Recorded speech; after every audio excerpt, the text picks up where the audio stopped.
Comment faire face à un parti aussi hiérarchique qu'est le PS? Au PS par exemple, mais dans les autres partis aussi, il fonctionne souvent avec deux, trois personnes très médiatiques, très connues, qui ont énormément de pouvoir entre leurs mains.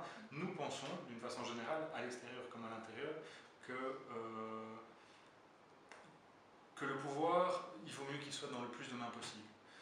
Que trop de pouvoir concentré dans trop peu de mains, c'est jamais bon. C'est pas bon pour la démocratie, c'est pas bon pour la relation à l'être humain et au pouvoir. Et donc, au plus ce pouvoir est partagé, et même à l'extérieur, au plus c'est bon en fait, au plus c'est sain.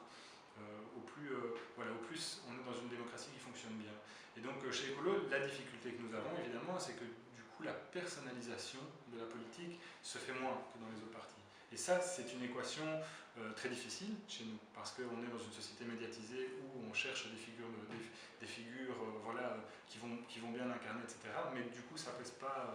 Voilà, donc ça, c'est la difficulté. C'est une équation avec laquelle nous, on doit apprendre à travailler. Mais on n'aura jamais du coup une ou deux personnes qui prennent toute la place, il n'y a rien à faire parce que c'est pas notre manière de fonctionner. Mais en même temps, on doit apprendre à toucher les gens, à leur parler mieux, et donc ça se fait beaucoup plus facilement quand on a une ou deux personnes qui incarnent beaucoup mieux la parole. Donc voilà, c'est un équilibre que nous devons trouver et réinventer sans cesse. On ne doit pas tomber dans un travers, le PS, où il y a deux, trois personnes qui concentrent tout, et le travers inverse qui serait il n'y a plus personne, quoi. Parce que les gens ne vont pas soutenir un projet qui n'est pas incarné. Donc on doit trouver le juste milieu.